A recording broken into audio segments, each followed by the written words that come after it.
어제 아침에 제가 22년 전에 섬겼던 교회 권사님이 카톡을 보내왔습니다. 그 카톡 내용은 MBC 여성시대 웹사이트로 바로 연결되는 배너를 하나 보냈는데요. 이게 제가 이걸 왜 보냈나? 여성시대를 왜 보냈나 했는데 조금 있다가 다시 카톡이 오기를 저 방송 탔어요. 26일 3, 4부 한번 들어보세요. 그렇게 카톡이 왔습니다. 그래서 내용을 들어봤더니 이제 이러합니다. 제가 읽어드릴게요. 안녕하세요. 저는 여성시대 왕애청자입니다. 너무나 감동스러운 일이 있어서 전해봅니다.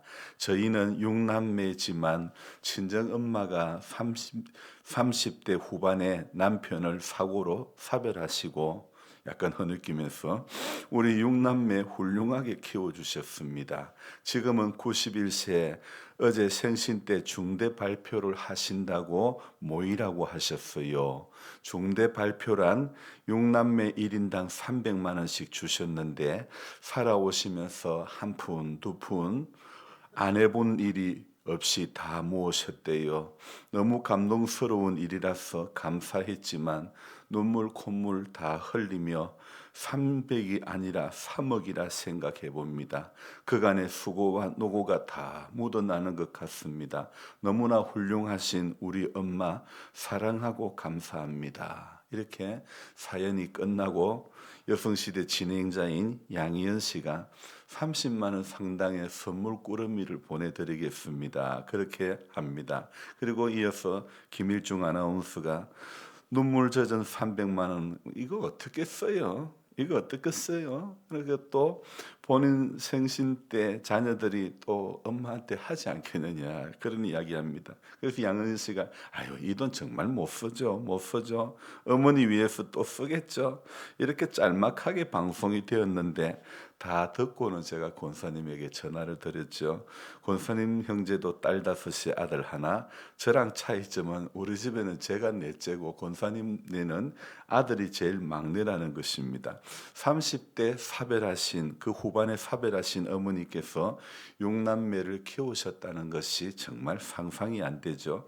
우리 집은 아버지가 계셨어도 엄마는 아버지 이렇게 생활하는데 조금이라도 도우려고 건축 현장에 때로는 가서 나무에 박힌 못을 빼는 일도 하시고 수십 가지 부업도 다 하시고 계란도 10판씩 고무다라에 이고 다니면서 계란 장사도 하시고 어떤 날은 넘어지면 10판 모조리를 다 깨버린 길바닥에 다 깨버리고 말았던 적도 있었지요.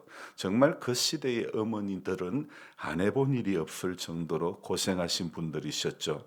권사님의 형제가 저의 형제와 같은 딸 다섯의 아들 하나이니 더더욱 권사님 하시는 말씀이 저는 공감이 되었고 권사님의 어머니가 저의 어머니보다는 좀 더 귀한 마음인 것 같습니다. 저희 어머니는 딸 다섯에게 300만 원도 안 주시고 오직 아들과 손자에게만 진심이었으니까 말입니다. 참 저는 우리 여형제들에게 볼 때마다 빚진 자의 마음입니다. 하나님께서는요 성경을 통하여서도 감동적인 스토리를 전해주시기도 하지만 때로는 우리의 일상에서 일어나는 작은 이야기 속에서도 감동을 받게 해주시니 그게 감사합니다. 우리네 마음이 돌같이 완악한 마음이라면 이런 삶의 이야기도 아무렇지 않게 들릴 수도 있겠지만 그러나 가끔씩 부모의 사랑을 생각하며 눈시울을 적시게도 해주니 참 감사하지요. 교회 안에서도 우리가 하나님의 사랑을 생각할 때 우리가 감동이 되는 것은 독생자 예수를 나의 죄 대신에 십자가에 내어주신 그 사랑 때문이죠. 우리네 부모님들은 예수님을 십자가에 내어주신 하나님의 사랑보다 사실 더하면 덜했지 더하지는 결코 덜할 수는 없는 그 사랑으로 우리들에게 은혜를 베풀어 주신 것입니다. 그래서 우리가 지금까지 받아온 그 사랑이 그분들의 은혜로 말미암은 것이고 그분들의 희생으로 말미암은 것이고 배고픔으로 말미암은 것이고 아끼심으로 말미암으신 것이고 그래서 우리가 오늘에 누리게 된 호사인 줄로 믿습니다. 그래서 살면서요 은혜를 생각하며 눈시울을 적실 줄 아는 사람이 있는가 하면 그렇지 못한 사람들도 있더라 이겁니다. 오늘 사무엘 하에서는요, 다윗이 온 이스라엘의 왕이 되고 하나님은 다윗에게 그의 왕위를 견고하게 해주시겠다고 언약을, 어제 말씀드렸던 다윗 언약을 주셨는데, 그런데 그 언약을 받은 다윗이지만은 참 이 사무엘하를 읽다 보면 자기의 충신 우리야를 죽이고 바세바를 취하는 그 죄를 지었죠. 자신의 우리 충신의 부인을 취했던 그것을 완전 범죄를 하기 위해서 충신을 죽인 꼴 아닙니까? 그 죄의 뒷 이야기가 자녀들 사이에 이복 형제간의 겁탈이 일어나고 결국에는 자기의 친동생이 성폭행 당한 그 사실에 앙심을 품고 배다른 다른 형제를 죽이게 되는 일도 발생하고 결국에는 그 아들이 아버지의 자리까지 넘보는 일도 발생했죠. 다윗의 왕위가 견고하게 된다고 아무리 말씀하셨어도, 다윗과 언약을 하셨어도 하나님께서는 죄지은 다윗을 그냥 버려둘 수는 없는 것입니다. 그래서 그는 그의 아들을 피해 맨발로 울며 감난산으로 올라갔습니다. 오늘 말씀에서는요, 이 아들, 안 그래도 아들 때문에, 남도 아닌 아들 때문에 왕궁에서 도망 나오지 않습니까?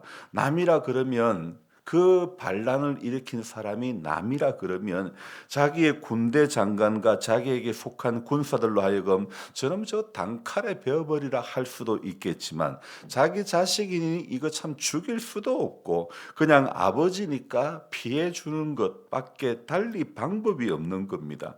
그렇게 이러지도 저러지도 못해 도망가는 다윗에게 오늘 본문에는 보니까 시므이라고 하는 사람이 따라가면서 저주를 하는 그런 모습이 나옵니다. 그러면서 말로 어떻게 다윗의 마음을 후벼 파는지요, 이렇게 이야기하고 있죠. 피 흘린 자여, 7절입니다.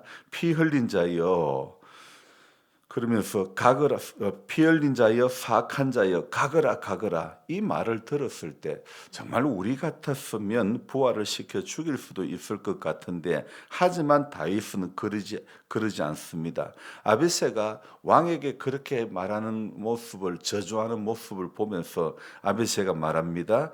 9절에 이 죽은 개 같은 놈이 왕을 저주하리이까 내가 건너가서 저놈 목을 베게 하소서, 그렇게 이야기합니다. 하지만 다윗이 한 말이 또 기가 막힙니다. 어떻게 이야기합니까? 저주하게 버려두라, 그래 이야기합니다. 왜 그럽니까? 그 다음 말이 무엇입니까? 11절을 같이 읽어봅니다. 또 다윗이 아비새와 모든 신하들에게 이르되 내 몸에서 난 아들도 내 생명을 해하려 하거든 하물며 이 베냐민 사람이랴. 여호와께서 그에게 명령하신 것이니 그가 저주하게 버려두라. 참 다윗의 이 말, 내 몸에서 난 내 새끼도 내 생명을 해하려고 하는데 하물며 이 베냐민 사람이겠느냐. 그 여호와께서 그에게 명령하신 것이니 그가 저주하게 버려두라. 자, 그리고 조금 사건을 앞으로 가봅시다. 자신의 충신 우리야를 죽일 때, 자신의 완전 범죄를 덮기 위해서 죽일 때에, 그때는 보면 다윗에게는 일말의 양심도 없어 보이는데, 그러나 다윗은 그 사건 이후로 자신의 잘못을 철저히 뉘우치게 되는 것입니다. 그러니 그때 이후로 시므이가 따라오면서 저주를 해도 사악한 자여, 가거라, 피를 흘린 자여, 이렇게 저주를 해도요, 참 이 우리아의 사건 이후로 나단 선지자가 그를 만나고 말해주고 나니까 다윗은요, 그때 이후에 우리아를 죽일 때는요, 일말에 정말 양심도 없었는데 다윗은 그 사건 이후로 자신의 잘못을 아주 철저히 뉘우치는 것입니다. 그러니 시므이가 저주를 해도요, 자신의 힘을 결코 과시하지 않는 것입니다. 나단 선지자를 만나지 않았더라면 다윗은 아마도 아비새가 저놈 목 제가 베겠습니다. 그럴 때 그래라 저놈 죽여버려라 아마 그랬지 않았겠습니까? 그러나 다윗은요 심의의 저주를 누가 명령한 거라고 이야기합니까? 오늘 11절에 여호와께서 그에게 명령하신 것이라. 그러니까 자신을 저주하는 심의의 모습 속에서 이 다윗은 저건 하나님께서 나 자신을 돌아보게 하기 위해서 저주한 거다. 이렇게 해석을 하는 것입니다. 바로 이것입니다.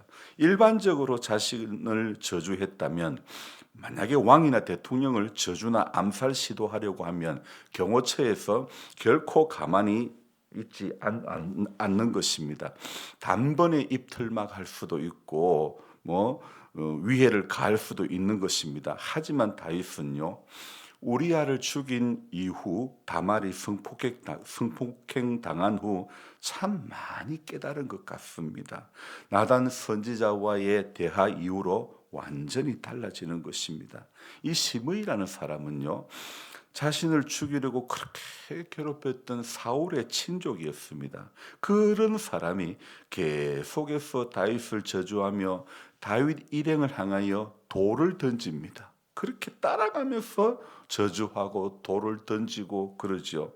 자, 아비새가 시므이의 목을 베겠다고 해도 하지만 죽이지 마라. 그렇게 하나님께서 내 몸에서 태어난 내 새끼도 저랬는데 그러면서 다윗은 자신을 돌아봅니다. 여호와께서 시므이를 통해서 하게 하신 거다. 이렇게 이야기합니다. 그래서 다윗은요.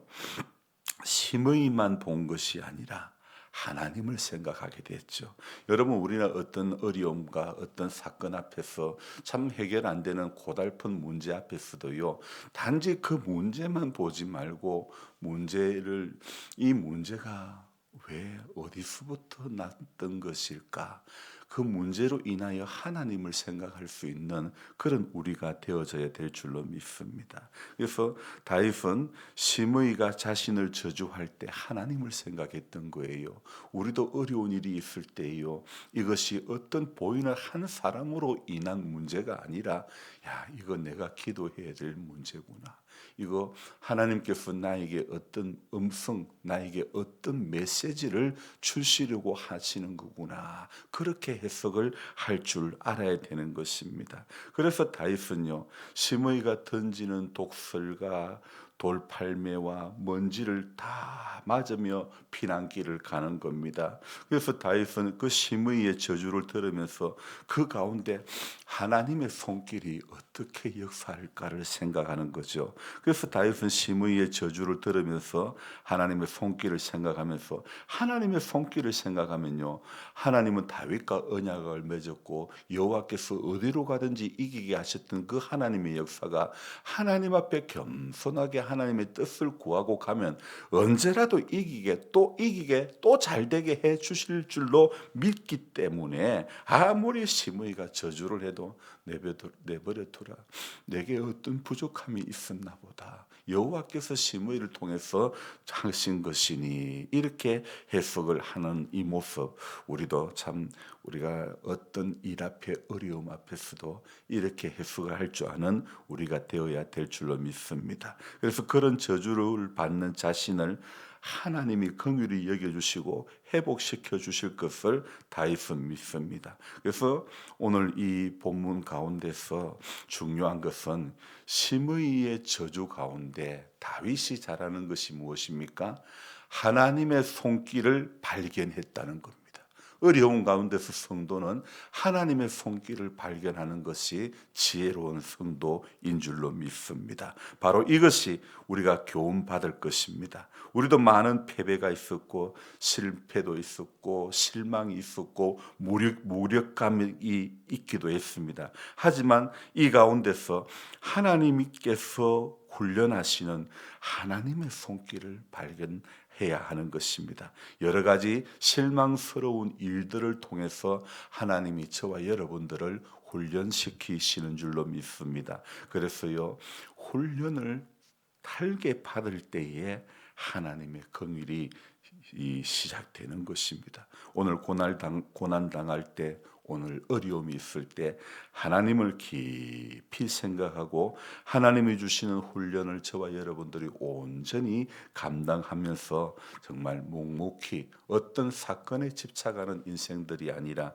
하나님 또 이 가운데서 내게 음성을 내시겠구나, 하나님 이 가운데서 내게 어떤 메시지를 내시겠구나, 그렇게 생각하면서 하나님 앞에 감사함으로 나아가는 모두가 되어져야 될 줄로 믿습니다. 그렇게 우리가 살아간다면 우리의 삶에는요, 언제나 그 하나님으로 인해서 감동적인 스토리를 하나님께서 경험하게 해 주실 줄로 믿습니다. 기도하겠습니다. 하나님 아버지, 고맙고 감사를 드립니다. 우리 자격 안 되고 부족하고 허물 많은 우리들임에도 불구하고 하나님은 우리에게 은혜를 베풀어 주시고, 성경을 통해서도 일상을 통해서도 우리에게 감동받을 일들을 허락해 주시니 감사를 드립니다. 언제나 하나님만 생각하면, 부모님만 생각하면, 함께하는 교회와 우리 믿음의 식구들을 생각하면 그때마다 감사와 감격이 넘쳐나는 우리들의 믿음의 여정이 될 수 있도록 도와주옵소서. 때로는 쓰러지기도 하고 때로는 시험에 들기도 하지만은 예수의 이름 붙잡고 반드시 일어나는 우리 믿음의 성도님들 다 될 수 있도록 도와주옵소서. 오늘 다윗이 아들 압살롬을 피해서 쫓겨갈 때에 시므이가 저주를 합니다. 사악한 자여 가거라 가거라, 피 흘린 자여 가거라 가거라. 그럴 때에도 다윗의 해석은 시므이 자신만 바라보지 않았습니다.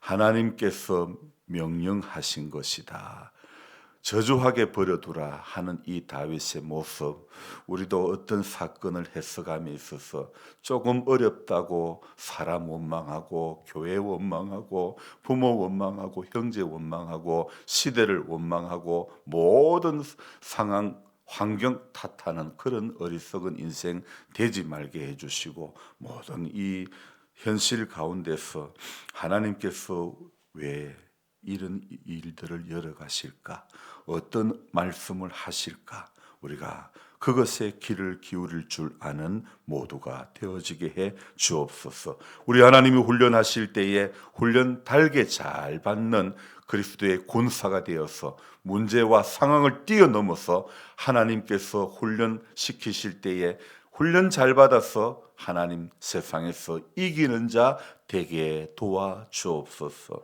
오늘도 고된 몸을 또 깨워주시고 주님 제단 앞에 나와 기도할 수 있도록 주님 인도해 주시니 감사합니다. 우리 예수님 밤이 맞도록 기도하시고 새벽 미명에 또 기도하셨던 주님, 시험에 들지 않게 깨어 기도하라, 그런즉 깨어 있으라 늘 말씀하셨사오매 그 말씀처럼 우리 믿음의 여정 가운데 늘 깨어 있는 하나님의 사람들 다 되게 도와주옵소서. 감사를 드리며 존귀하신 예수님의 이름으로 기도드립니다. 아멘. 간절한 마음으로 주여 부르고 기도합니다. 주여 주여